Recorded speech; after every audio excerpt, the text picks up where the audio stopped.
Tonight, I'm going to tell you another strange and unusual story of the unexplainable which lies behind the veil. Tonight's story was developed from a report contained in the files of the Gloucester Historical Society. Like many others which I have come across in the course of my research, it involves happenings of which we've long been aware, but for which there are no satisfactory explanations. Captain John Elwood of Gloucester, Massachusetts, had been a long time at sea, but his first thoughts were not of his wife and his home. If they had been, perhaps none of this would have happened.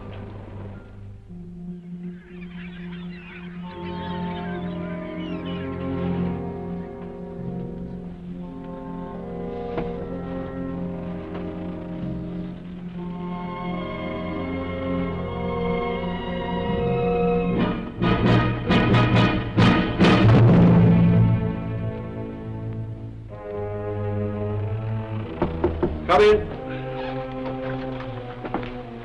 Here's the log, Captain. Everything's in order, sir. Thank you, Mr. Elwood. The crew's anxious to leave, sir. Most of their wives are waiting for them on the wharf. Indeed. The way they're behaving, you'd think we were months overdue instead of just 2 weeks. They've likely heard of our trouble with the snakes, sir. Happy to see us alive. Well, just the same, they'll grab their men by the ears and march them off to the paymaster before they start to kiss them. Ah, sir, some. There are all kinds among them. Is Mrs. Elwood out there? Oh, no, sir. The captain's wife is too well bred to show her emotions in public. Indeed. I want you to do something for me, Mr. Logan. I have to go to the company's office to make my report. Will you see that my gear's taken straight to my house? I'll do it myself, sir. That's very kind of you. Tell Mrs. Elwood that I'm fine. Be with her presently. Aye, aye, sir.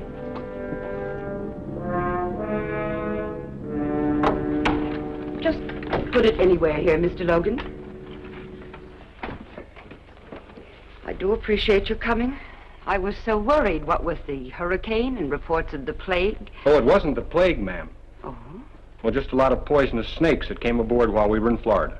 There was talk that some of the men died. Aye, 2 seamen. 3 others were bitten, but we saved them. It must have been a terrible experience. We were finding snakes, ma'am, all over the ship 2 weeks after leaving the wharf. Did the captain say how long he'd be? No, ma'am. Just said to tell you that he'd be along, presently.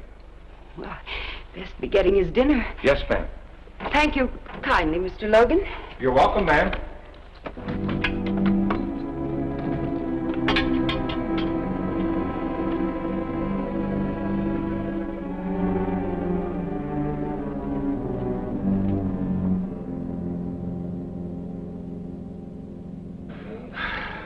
Good to be back, Barney.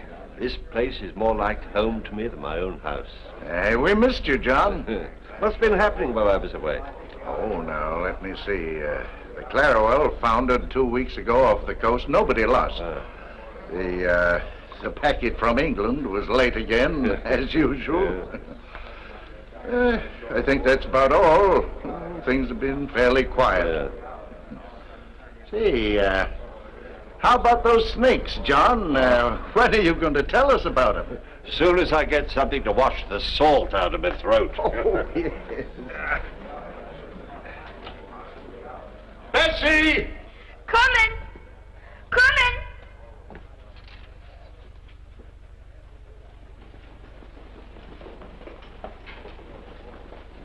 And all of a sudden, there they were, slithering up the lines and the gangplanks like so many fiends of hell.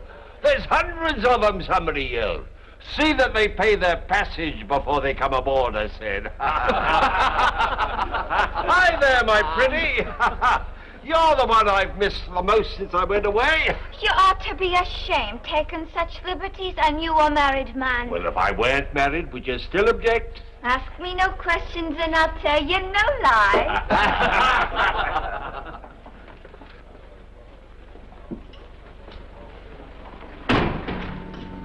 Afternoon, Mrs. Elwood. Good afternoon. I'd like a bottle of that Spanish wine that Captain Elwood favors. I think he'd enjoy it with his dinner. Be supper, more'n likely, ma'am. Club's having dinner in his honor. But I'll get it for you.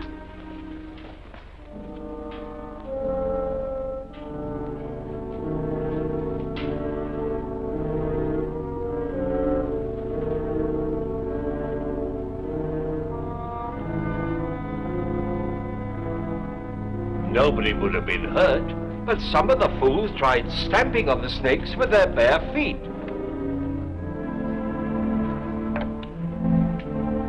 Excuse me, gentlemen.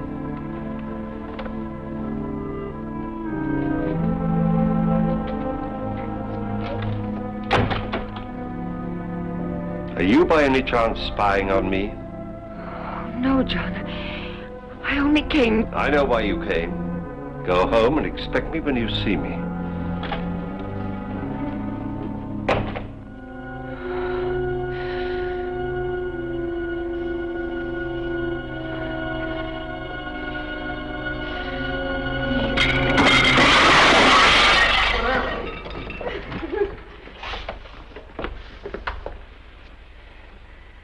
You may charge the spoilage to me, Captain Barney.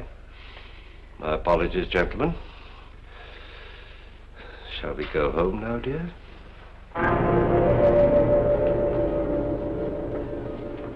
You humiliate me in front of my friends.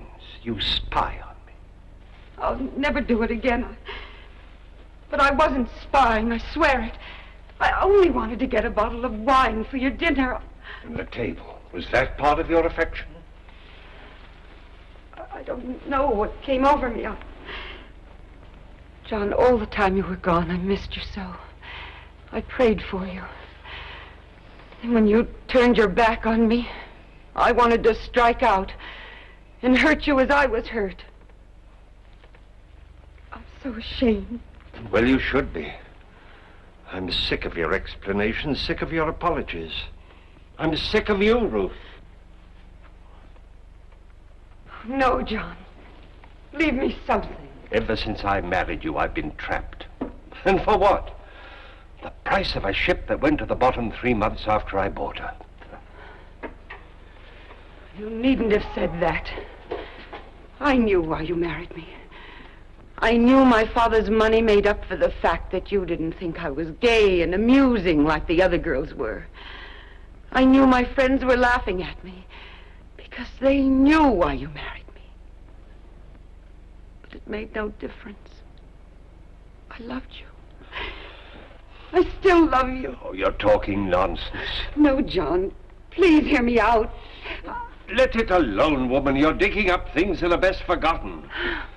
No, I couldn't bear it if it were only the money. There had to be something else. John, maybe it's not too late.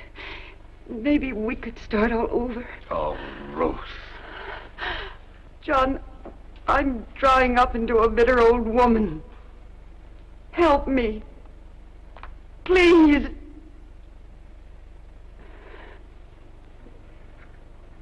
I'll unpack your things.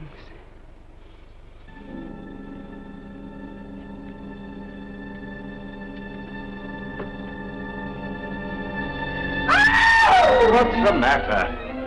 A snake! It ain't get me! What?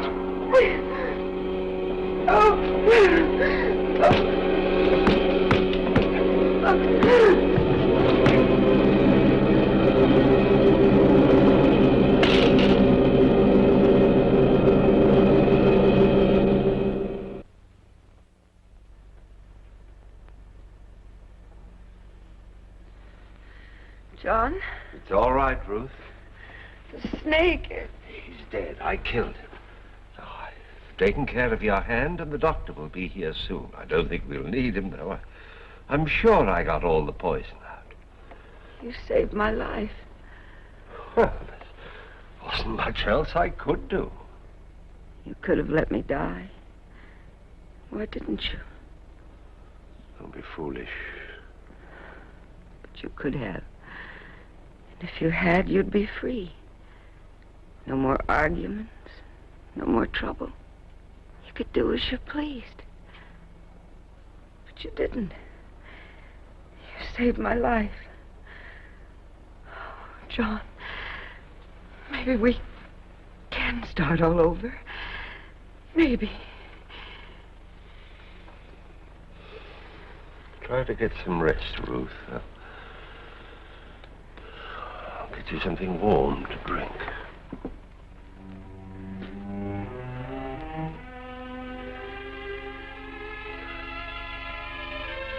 It's a lucky thing you were home, John. Snake bite's a terrible way to die. Well, she's much better now, and the doctor says for the little rest she'll be just as good as new. You're thankful for that, I'll wager. Oh, I can't wait to sail again. Always more trouble ashore than when you're at sea. And I can't make any money just sitting here, much as I like it. Speaking of money, here's something that'll make you sit up and take notice. The widow Smith got a letter from London this morning. Seems an uncle died and left her £20,000. £20,000?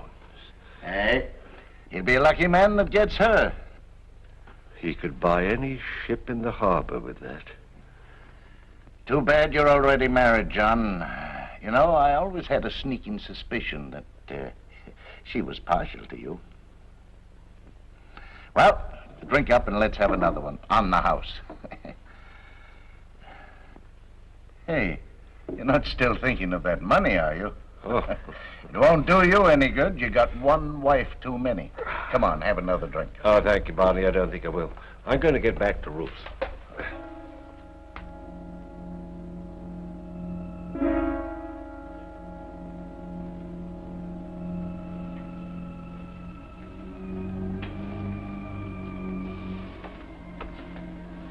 Ruth? Yes, dear? I've been thinking over what you said. Maybe what happened this afternoon is a sign for both of us. We will make a fresh start. Oh. By Harry, I'm going to take you with me on the next voyage. I'll fix it all up with the owners in the morning. Oh, John, I love you for the thought. Are you sure you want me to come along? Why, of course I do. Oh, I've been very selfish about the whole thing. Seeing new places, doing new things, and you've just been left alone here in this old house. No wonder you were unhappy. Oh, no, it's not that at all. I love our house. Well, you want to come with me, don't you? Yes, of course I do. But I warn you, I'm not very good on boats. Huh? I get sick. Oh, nonsense. Couple of days at sea and you'll be just like a regular old sailor. Besides, I want you to come. John, you won't be sorry. From now on, things will be different. Yes. From now on, things will be different.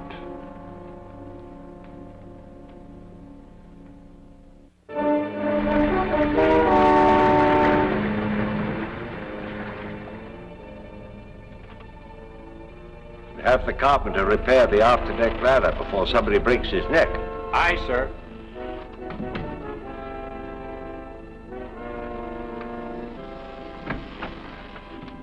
How are you feeling, Ruth? I'm much better, John. Good. I'm better. Good. The cook's made you some more of his specialty. Another calm day like this and you'll be completely well. I didn't mean to be such a burden to you, John. You've been very patient with me. Ah, nonsense. I should have brought you before. You've no idea what a comfort you've been. No idea how lonely a captain's life is. Oh, I should like to be with you as often as you'll let me. So you shall, my dear. Don't let your tea get cold. You know, I dozed for a while and I had the strangest dream. I hope it was a good one. Yes. I dreamt this was our old ship. And instead of cotton, there was money in the hold. Well, I couldn't improve on that myself. We were so happy in the days when we had money, John. I find I'm thinking of them more and more since we left home. But when I'm well, things will be different, John. You'll see. Yes. Yours! You're not very well. You'd better come and lie down and get some rest. I didn't mean to get sick, John. All right. I didn't want to get sick. I'm such a burden to you. I should have stayed home. I should have stayed at home. Try to get some sleep.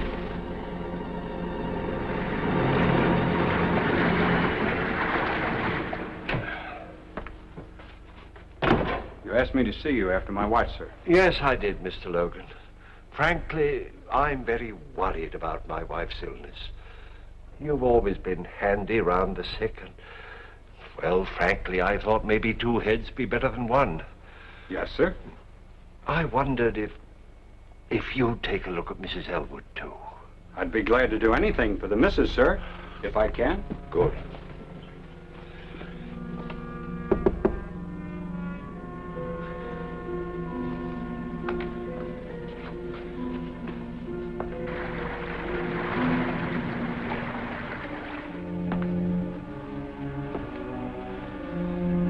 First, I thought it was cholera. No, sir. It's like nothing I've ever seen. Well, if she's not better in a few days, we'll lay a course for St. Augustine. Aye, sir. And you'll enter a full report in the log, won't you? I will, Captain. I do hope she's better soon. Thank you, Mr. Logan.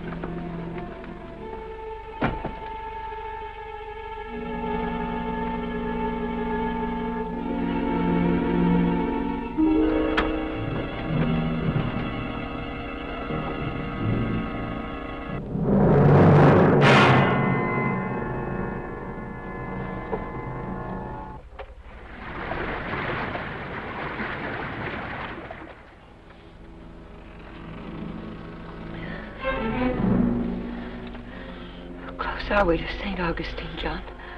We hit some rough weather during the night. Slowed us up.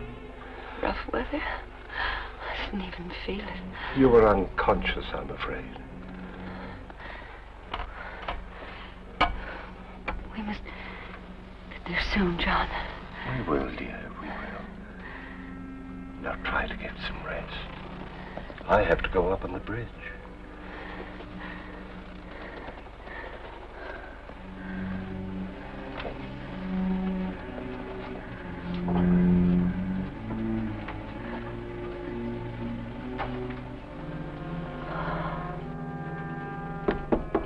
Captain Elwood.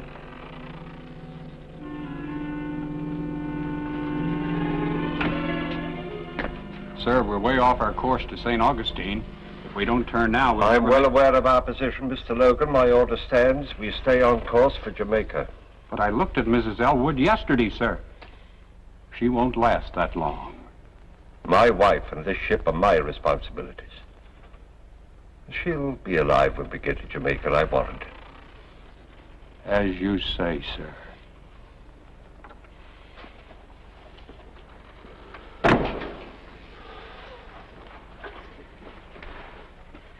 Get back in there. Liar. You want me dead. Mr. Logan. Mr. Logan. You had enough poison to kill two people. You might as well know it now. I wanted you dead, and now you will be. You're an evil man, John Elwood.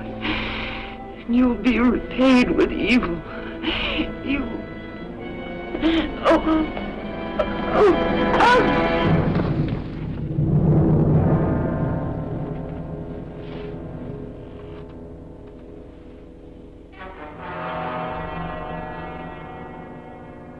John, you can't spend the rest of your life in mourning. You got too many good years ahead of you. I miss her, Barney. Oh, of course you do. It's only natural, but you've got to start thinking of yourself. Ruth wouldn't want you to become a hermit. It's lonely without her. But at your age, that can't last forever. The widow Smith has been visiting you, hasn't she? Yeah, she's been very kind. She knows what it means to lose someone you love. She's a fine woman, John. I think she's got her eye on you. Oh, nonsense, Barney. I'd never think... Oh, I'll give you a year. Nobody expects you to wait longer. And, John, it's time you got out of the house, now. Think so? I do. We're having supper tonight in honor of a new member. Your old first mate, Logan. You've got to come, John. He'll be expecting you. Oh, I don't know. I'm giving you orders. Now stop acting like a lost puppy. All right, Barney, if you say so. I do, sincerely. Now it's time for me to get back to the club.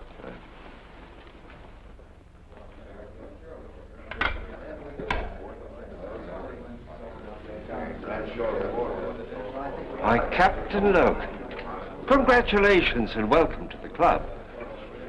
Thank you, Captain. I haven't seen you since the inquest. I feel I owe you an apology.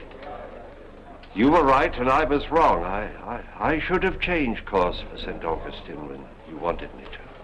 Makes no difference. Now. But it might have, and you were trying so hard to help her, you almost gave me the impression at times that you thought I wanted her to die. Gentlemen, gentlemen, the food is on the table, gentlemen. Clumsy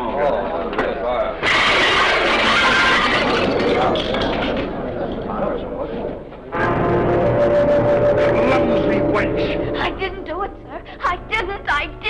You're the only one in this room? I didn't touch it, sir. I swear I didn't touch it. Look. It's exactly the same as when Mrs. Elwood did it. 'Twas a ghost, sir. 'Twas a ghost that did it, sir. Stop that nonsense! 1,000 pardons, Captain. Give us 10 minutes, and in the meantime, the drinks are on the house.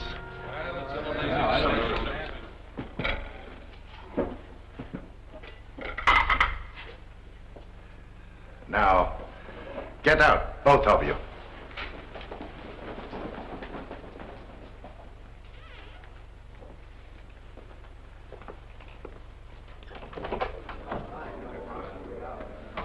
You may come in now, gentlemen.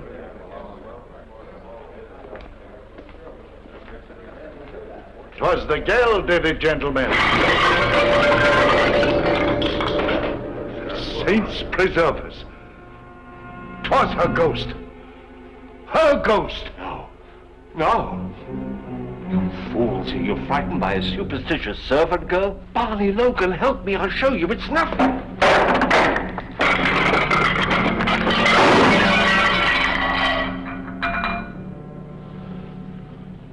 You're behind this, Logan. You're trying to trick me. Trick you into what, Captain? You think I killed her. You're trying to trick me into saying that I did. No, I didn't. I swear I didn't. I swear I didn't. Captain Elwood, I think you'd better leave.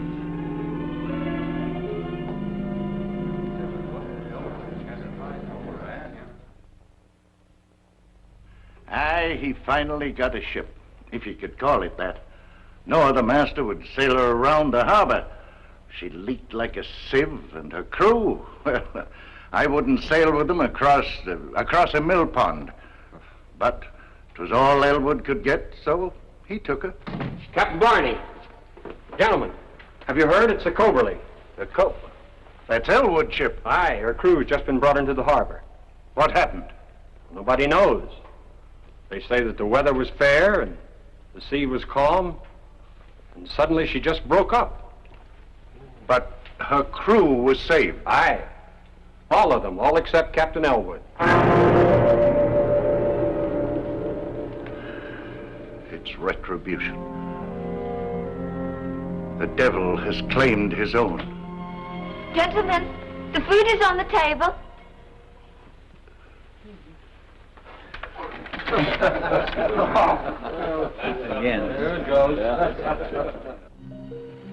The law demands an eye for an eye.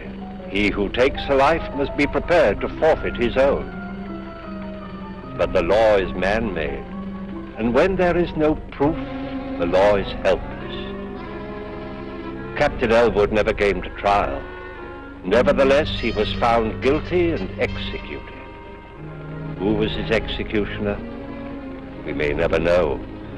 But an unseen force that can overturn a heavy table is not to be reckoned with lightly. Please join me again for another journey into the world of the unexplainable which lies behind the veil.